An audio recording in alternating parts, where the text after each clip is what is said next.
Have you ever wondered if buying a sports car is a good idea?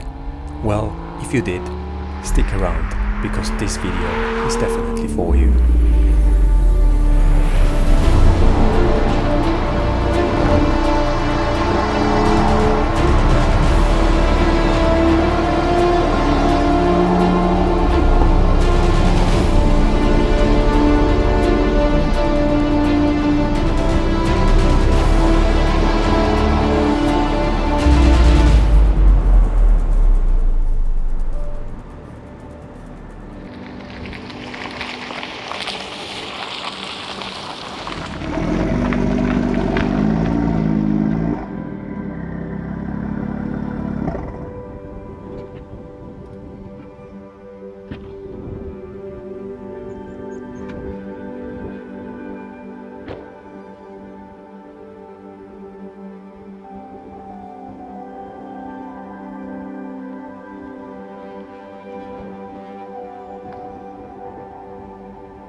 Would sport car make you happy? Well, this question is far more difficult to answer than you might think. But in today's video, I will try to break it down so you can make a conscious decision whether it's a right step to jump into something like this.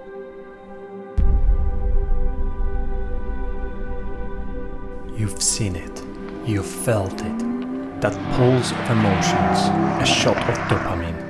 Great sounding and good looking sports car drives past you. You suddenly imagine yourself behind the wheel of that car with a big smile on your face. The dream of owning a sports car can be tempting, but will it change your lifestyle and will it change how you feel? If you are planning to use it as a commuter, that honeymoon period feel will disappear very quickly. And how would it fit your family? Would your sport car be a good shopping trolley? Would doing all of these things in a different car really make them feel better? Would it make you a happier person? And then there is a price tag attached to it too. And just being able to afford to buy the car, it's only half of the success. You see, if you buy a car, which by definition is faster and encouraging to drive spiritedly, there is a big chance that insurance cost for that car will be much higher than for a regular A to B vehicle. Then there is a servicing cost.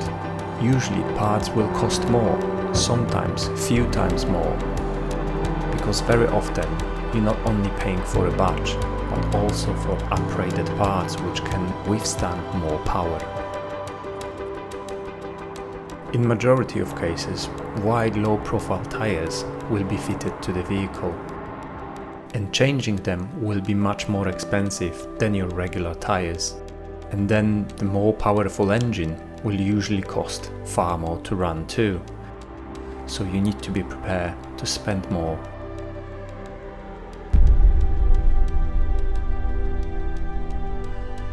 Sport cars are built for thrill, not practicality. Very often the styling of a car is a dictating factor when a sport car is designed. Luckily, you can find cars like my M2, which still retains some of practicality with usable rear seats and decent boot space. But many will only offer 2 seats and limited luggage capacity, which will become a limiting factor. You see, not always 4 seats mean 4 people in a car. Very often they are there just for luggage.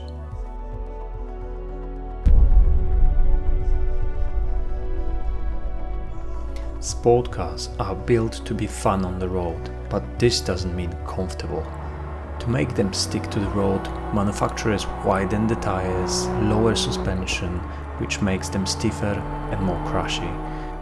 Take a lot of sound insulation to reduce the weight, which makes them noisier inside. They are fitting more sporty and stiffer seats, which might look incredible, but might be difficult to get in and out. would this really not bother you long term?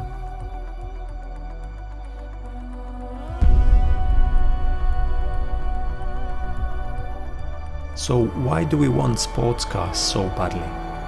Because we want to be seen, we want to impress, we want to feel like we've made it. But here's the truth. If you buy a car to impress others, you'll never impress yourself. A sport car can make you happy, for sure, but only if you choose it for the right reasons. Not to impress, not to escape, but to express who you really are. Sometimes the joy isn't in the badge, it's in the drive. Remember, happiness doesn't come from the car, it comes from what you do with it. So before you buy it, ask yourself, are you chasing a machine or a feeling?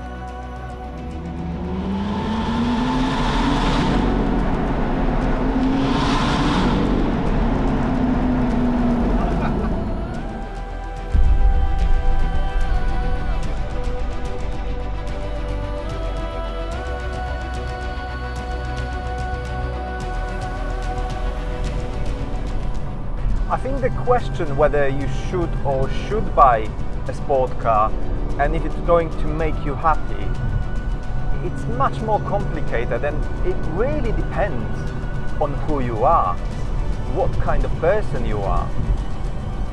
Because, well, if you truly enjoy cars, enjoy driving, this might be the answer, this might be something, that remedy you're looking for happiness.